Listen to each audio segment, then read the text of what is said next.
Welcome to the Fantasy NBA Today podcast.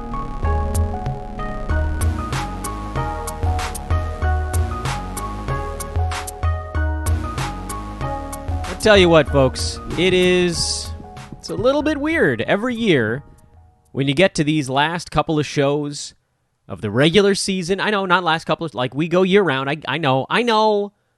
There's no actual break for the show, for me, whatever.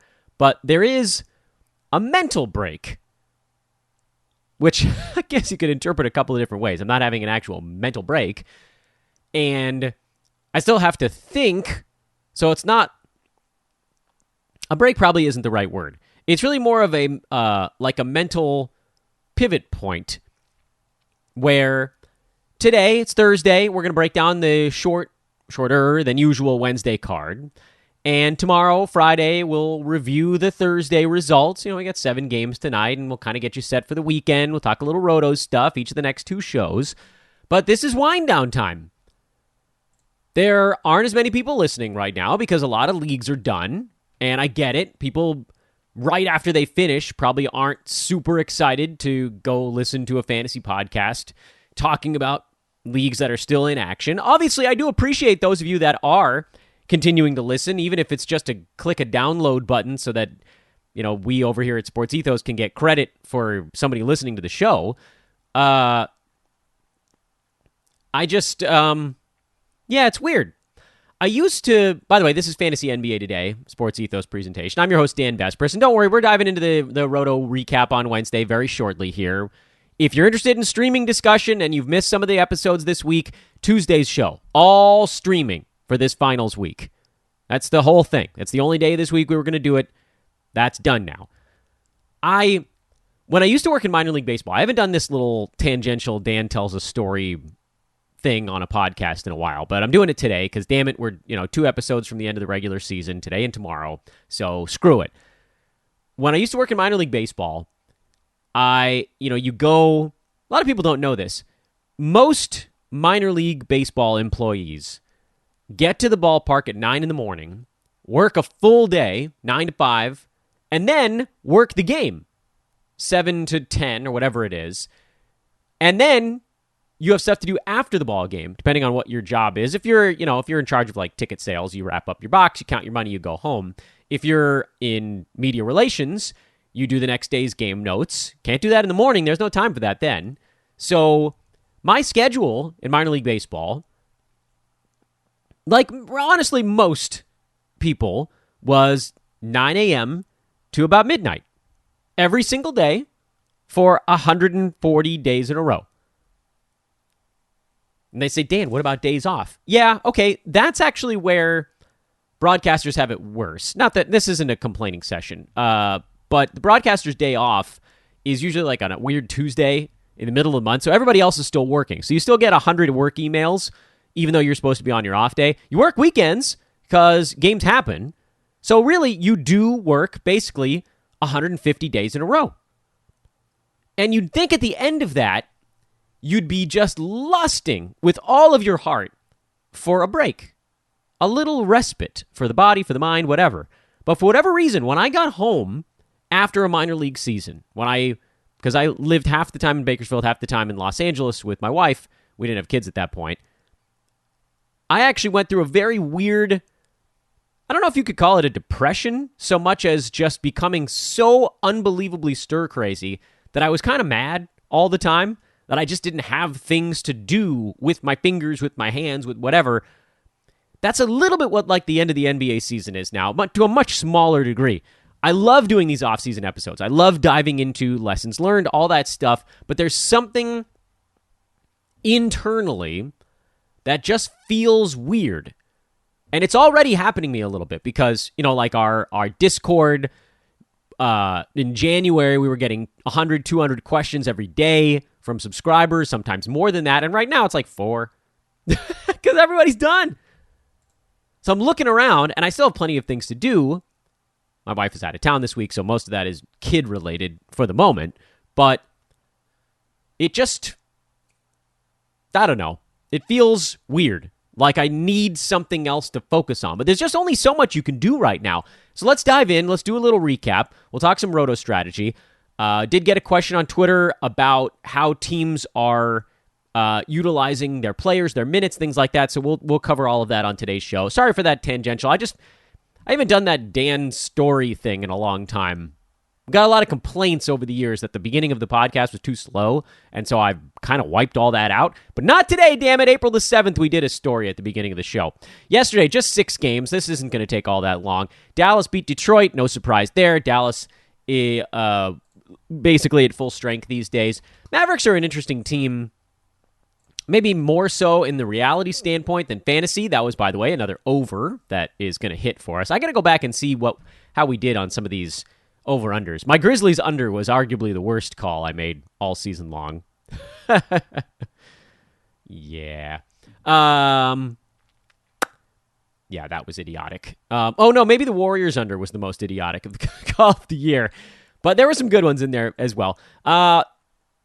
This game was over pretty early, but the main guys still were able to kind of do what they need to do. Luka had a very inefficient ball game. First one of those, he hadn't had that many of those in the second half of the year. Spencer Dinwiddie has settled back in the way that we expected he would. Remember, he went on that pretty good tear right when he first joined the Mavericks, and I kept saying, this is a guy we know is more points league ready. He's a points league guy. And he kept doing things to try to dissuade me from that, and eventually he kind of did, because either Luka was out, or Brunson was out, or Bullock was out. When the team is now at full strength, Spencer Dinwiddie is not a roto games guy. You use him, if someone else is getting a night off. That's where he's at. He's outside the top 200 over the last couple of weeks. He's back to being the Dinwiddie that we remember. Guys don't just change their fantasy profile overnight. He's a low field goal percent, not that high free throw percent for a guy who gets to the line all that often. I mean, he's sort of a neutral in that one. Sometimes points, sometimes assists, and that's basically it. Doesn't shoot that many threes, doesn't get many steals. So I don't mean to bag on him, but he kind of tried to trick us for about 3 or 4 weeks into believing he was something he's not. Jaylen Brunson, on the other hand, has kind of moved back into a better position here, although he also isn't a must-start guy when the team is fully healthy. He is at least closer to it, and I have no problem if you do continue to deploy Brunson in Roto because he's a high percentages guy. High percentages, points, that's generally about it. Also doesn't get many steals or threes. Sometimes gets some boards and assists, but that's that's kind of gravy for him. He's really a percentages guy. Dwight Powell has really soaked up most of the center minutes. Maxi Kleba has been kind of in and out of the lineup, so Powell is actually startable in Roto. Dorian Finney-Smith, we made lots of jokes this year at whether or not he could actually get to the top 90. He's not going to get there, but he's at 110, which effectively makes him a guy you could have started all season long in Roto. And if you want to do it now, you're pretty much just hunting steals at this point, because he ain't doing a whole lot else. Friends, life can be a bit exhausting sometimes. You got work, 30, 40, 50, 60 hours a week. You've got responsibilities. Got to get your car fixed. Got to take care of the dog. You got kids. Heck, maybe even sometimes you might take a moment for your own hobby. Maybe you play a little golf. Maybe you like going to the gym. Maybe you play tennis. I don't know. Maybe you just play video games and watch TV. But the energy to do all of those, all of that ridiculous laundry list can be a bit much sometimes. That's why I take M-Drive Start. M-Drive Start is a premium protein powder packed with 7 clinically tested ingredients that support energy, strength, and drive. And 6 premium protein sources for optimal recovery and digestion. That last one, very important for some. Every year it becomes more obvious that we're getting older. I'm very rickety when I go to bed at night and when I wake up in the morning. But that doesn't necessarily mean we need to slow down. Prioritize the need to take care of your health. So get M-Drive Start at mdriveformen.com and use the coupon code HOOPBALL, yes, our old name, HOOPBALL for 20% off your first order of M-Drive. You get free shipping and a 60-day money-back guarantee. Again, get M-Drive Start at mdriveformen.com with coupon code HoopBall for 20% off your first order, free shipping, and a 60-day money-back guarantee. Hey everybody, Dan here. Let me tell you about a new app called Poker Chill. So first, before I even tell you about it, just know this: the first 5 hours of play are totally free. 5 free hours of play. Just log in with promo code HOOPBALL, HOOPBALL. Poker Chill lets you play poker with your friends with built-in video chat. No more computers or second monitors to try to get your poker on. It's a perfect way to hang out remotely on a Friday night with your buds. It's as fun and real as live poker, but it's on your phone. You can play from anywhere. Your couch, a chair, lying on the floor on your stomach. It's high-quality video chat right in the game, and it's easy. Just 3 taps to set up for beginners. It's got custom controls for more advanced games if that's your thing. It's available on iPhone and iPad right now, web and Android coming soon. That's right around the corner. So get started now. Download the Poker Chill app. Start playing. Remember, first 5 hours. 5 stinking hours, totally free. Just log in with promo code HOOPBALL, HOOPBALL. Poker Chill, that's the app. Check it out. You're going to love it.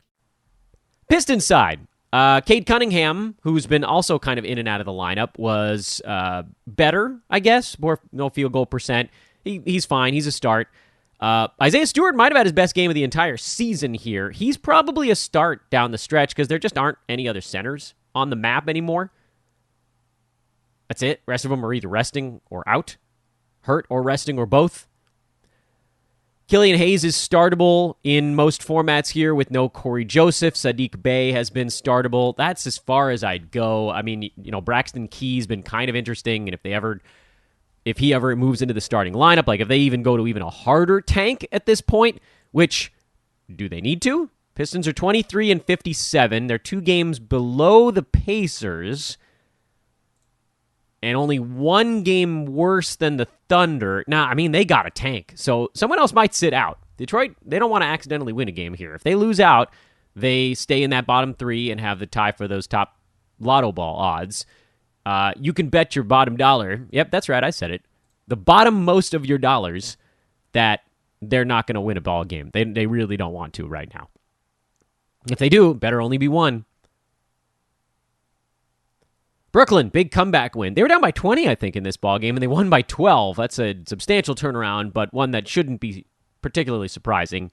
The Knicks, so horrible at the free throw line in this game. Could have won it if they managed to hit any free throws, but they didn't.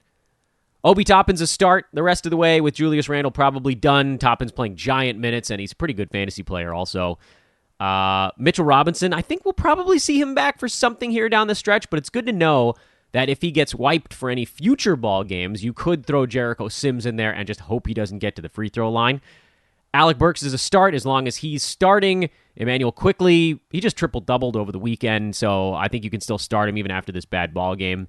And then RJ Barrett, he's your points league darling. Horrific percentages, but big counting stats. On the Brooklyn side, I said it once, I'll say it again. When all 3 centers are healthy, no centers are worth starting. Andre Drummond, you guys remember it, 2 shows back, I said Andre Drummond's probably phasing himself out right now. And sure enough, this is not a good enough game to use. 17.5 minutes ain't enough.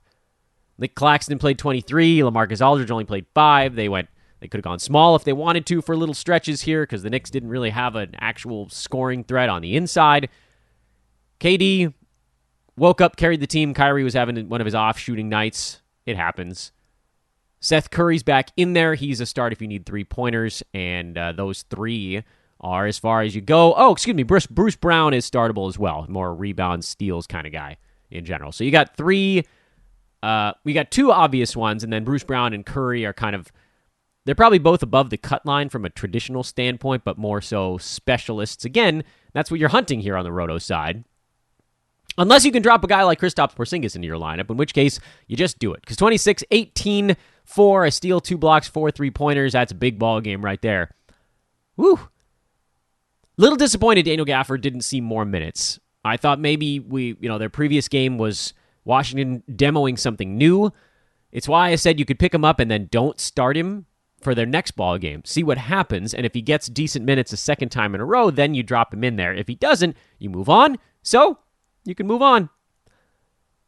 I saw a lot of Ish Smith love floating around these days. I don't, maybe something's happening here that I'm not fully aware of, but Ish Smith is still the same old Ish Smith, which, one couple of good games every once in a while. His minutes have been higher lately, but they still have Sato on that team. They still have Raul Neto, who actually got into this one for 4.5 minutes. I don't see how there's enough for Ish Smith, a guy who we know historically doesn't shoot the ball well, doesn't hit three-pointers. He's assists and steals only. So, yeah, okay, specialist, that's fine. But, frankly, I'd rather go Satoransky because he's starting. I'm not sure I'd go either of them. Again, if you're just, trying to start a good player in Roto. But KCP, I would still start. I know he wasn't good in this ballgame. He's okay to go for me. Sato, if you need assists. Ish, if you need assists or steals, maybe. But again, we're talking specialists. Gallo, big ball game. Gallinari, welcome back, buddy. And as expected, he pretty much blew the other wings right off the map. DeAndre Hunter, not startable. Kevin Huerter, not startable. Bogdan Bogdanovic is startable. Everything went according to plan in this Atlanta game. We said it would happen, and it did. Cool, got that one right. Boston blew out Chicago, and now the Celtics are going to rest a whole bunch of guys on their back-to-back. They've got Milwaukee coming up, which, crap, man. I don't know what the teams in the East really want to do here down the stretch. Boston's got one more game on Sunday after today, so they're off for a couple of games. They're in Memphis to take on the Grizzlies. Give Boston a lot of credit. They took care of the Bulls. That was one of these last three kind of tougher games, and they did so pretty easily. They're a half game up on the 76ers, who play in Toronto today, and then have two easy ones down the stretch. So here's the problem.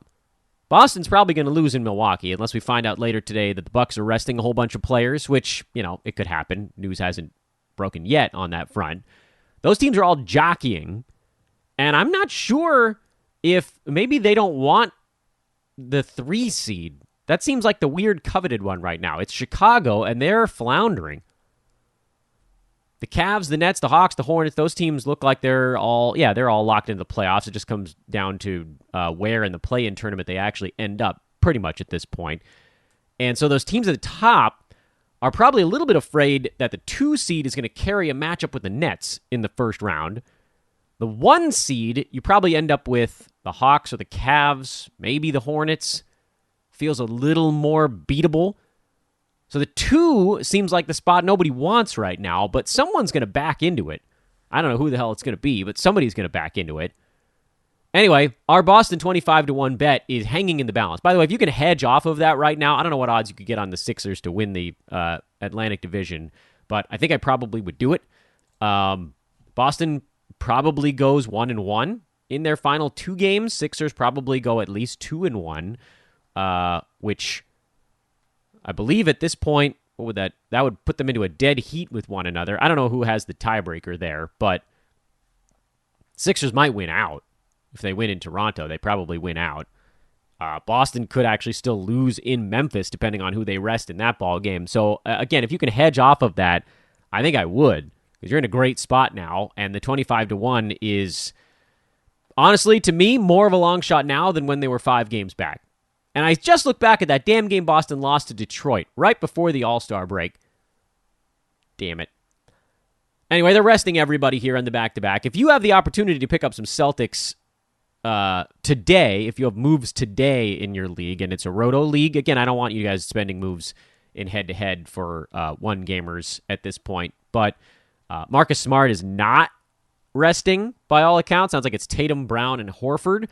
So Daniel Tice is set to have a big ball game. Marcus Smart's going to have a big ball game. You probably see Derek White, Peyton Pritchard also on the map, Grant Williams potentially. A lot of good options on the Roto side, but Smart is one that's already on rosters, so that one doesn't really matter much. Tice is your second, I think, most obvious choice here.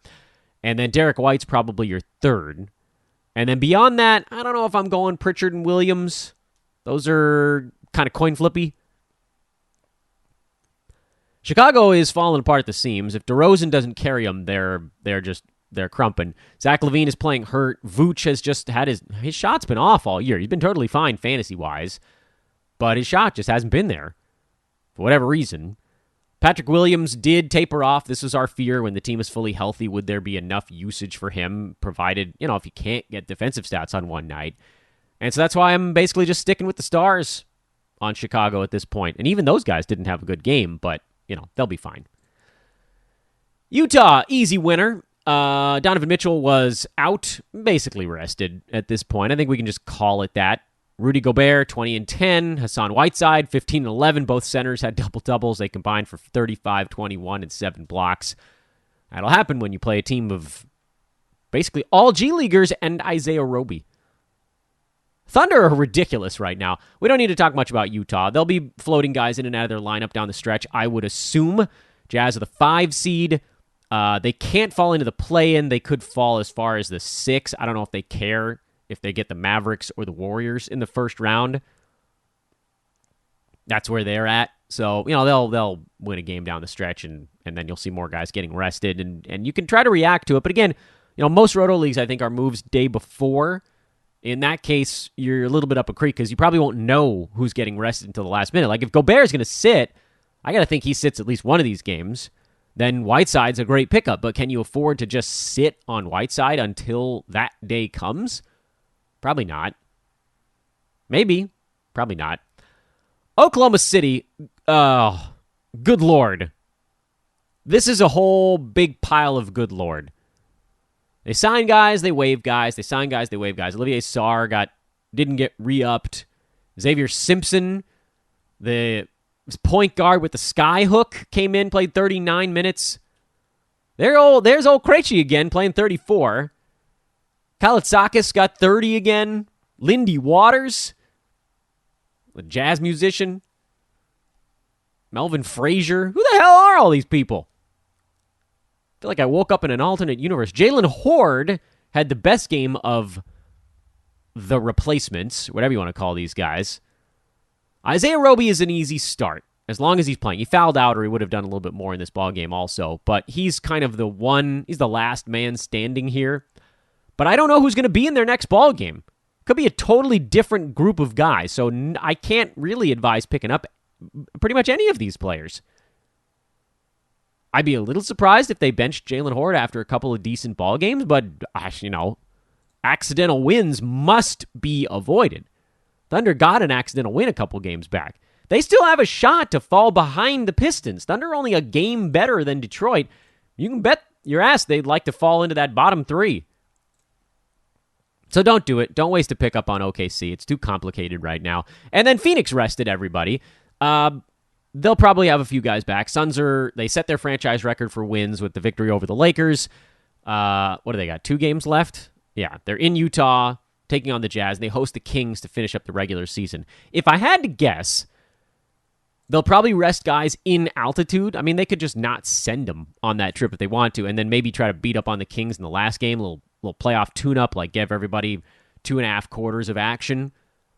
What do you do with that? I don't know. And that kind of segues, let's talk about the Clippers, and then I want to segue into the point that Phoenix resting all their guys kind of dovetails into here. First of all, Paul George is looking decent. Norman Powell made his return for the Clippers. He's definitely an ad. Easy decision there. If you didn't get him yesterday when the news broke, he's an ad now. Ivica Zubac, he's still trustworthy. Isaiah Hartenstein's been trustworthy lately as well. That's as far as I'd go. Those 4 guys. Maybe Rob Covington. He had that gigantic game last week.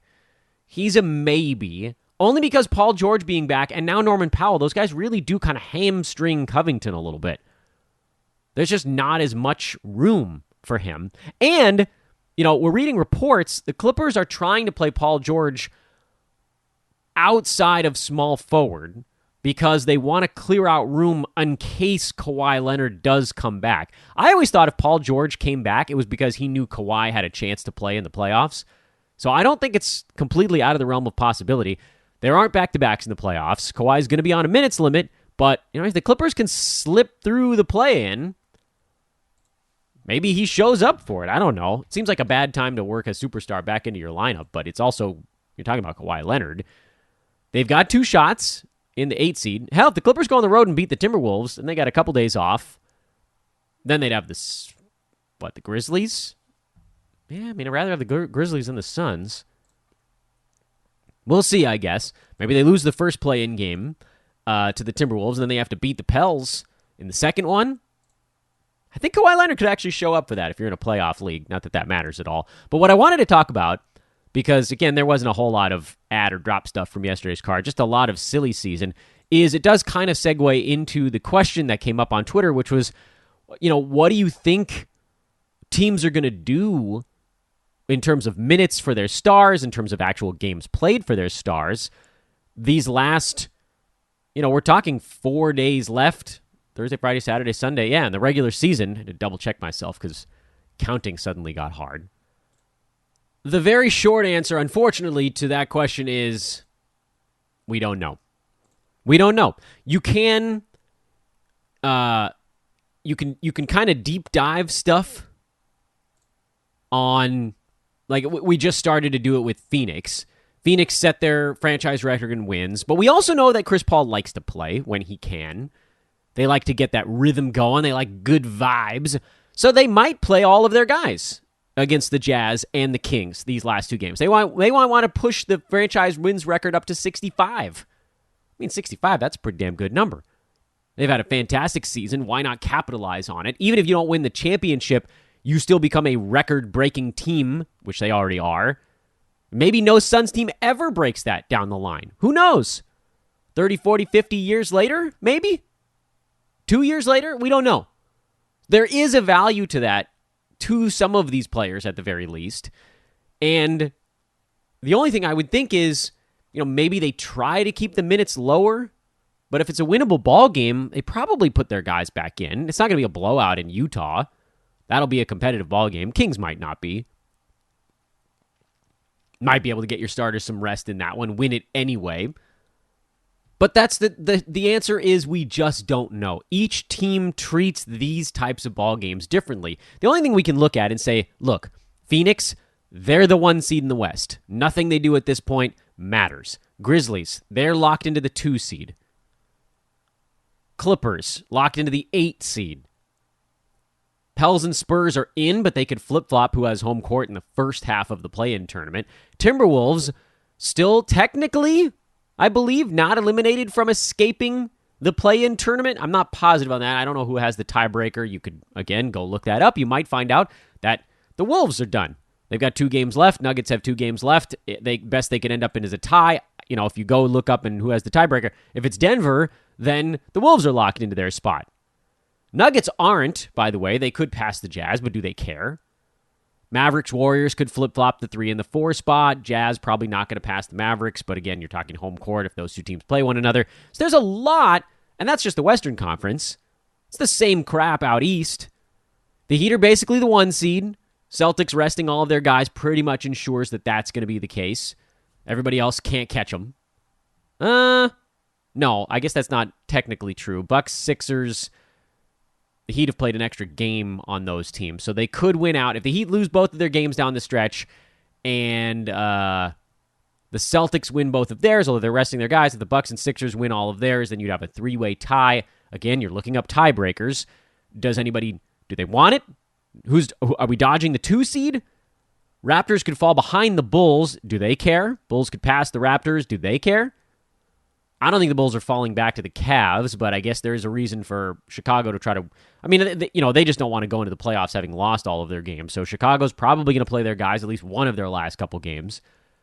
Cavs, they're in free fall right now. Another loss, and they could fall into the lower half of the play-in bracket. So they're playing their guys. The Nets, the Hawks, the Hornets, all of those teams are still kind of jockeying. Charlotte is kind of a meh on that. They're a little bit on the outside in terms of where you move around in the play-in. So we don't know. That was the quick glance at everybody in the playoffs in both conferences, and it comes to the conclusion of we don't know. Teams are going to announce what they're going to do, probably. Right now, we'd be making our best guess. And to that end, if you have a good to great player on one of these teams we just talked about, you can't bench them.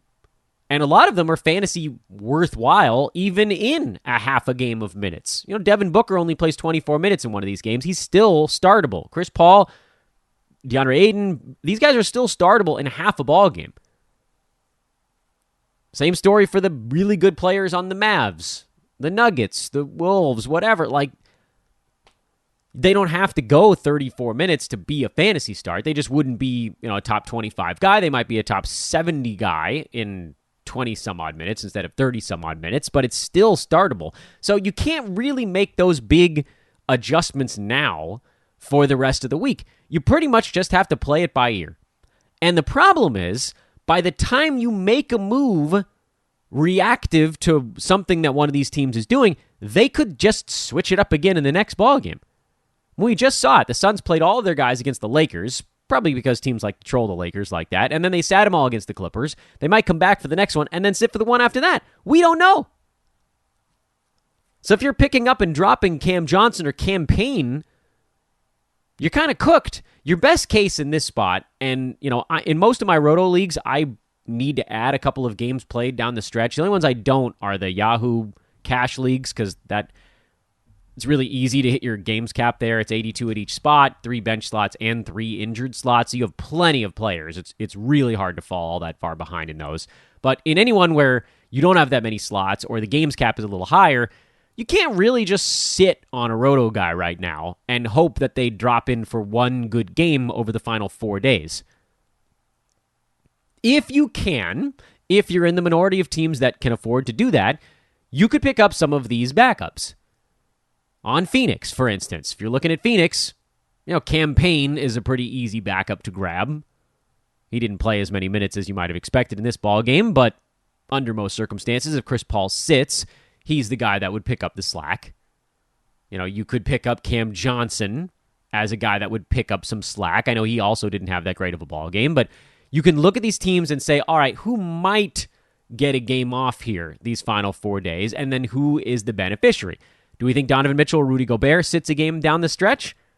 Maybe.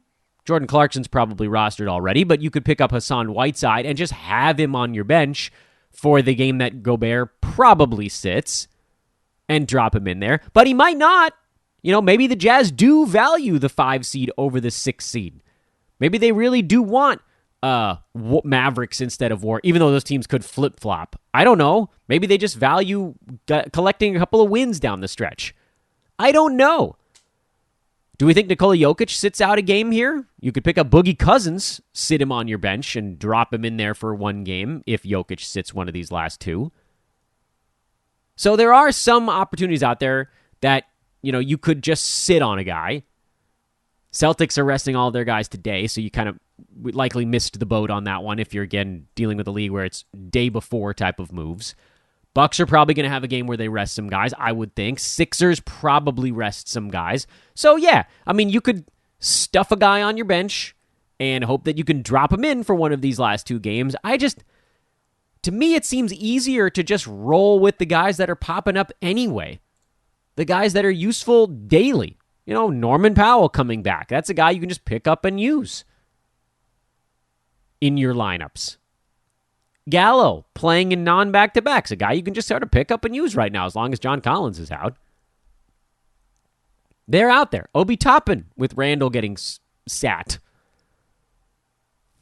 Killian Hayes a couple days ago with Corey Joseph getting cooked for the year, whatever you want to call it at this point. To me, there's just enough options out there where you don't need to squat on a backup and hope that they drop in for a game here down the stretch. All right.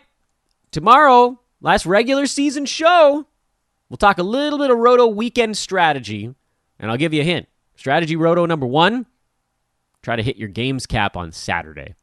Don't leave it till the last day, or you will come up a game or 2 short, because half your team's going to sit. We just don't know which half. That's going to happen all damn weekend long. Why do some of you still have head-to-head leagues going right now? Don't do it. Sheesh. Please do follow me on Twitter at Dan Besbris if you're not already. I'm guessing most of you are. And then, of course, the big thing right now, 5-star reviews for the pod. I need you guys. I need you. I'm going to beg tomorrow I'm going to beg, hey, we got one more in the last 24 hours, up to 794 now. Can we get to 800? Can I get 6 over the weekend? With your help, the answer is yes. Without your help, the answer is probably no. I am Dan Vespers. This is Fantasy NBA Today. Shout out Sports Ethos for letting us exist all this time. SportsEthos.com, Ethos Fantasy BK. And happy opening day to baseball fans. Go check out Fantasy MLB today, our brand new podcast here at Sports Ethos. It is Ethos Fantasy BB is the feed where you can see those episodes drop. Again, it's Fantasy MLB today. Joe Orico doing a wonderful job getting that one up and off the ground. He also has DFS lineups in his show, so it's already better than mine. Go check that out now. Enjoy your baseball. Enjoy your basketball. We'll talk to you guys tomorrow. Last regular season show coming up mañana. Toodaloo.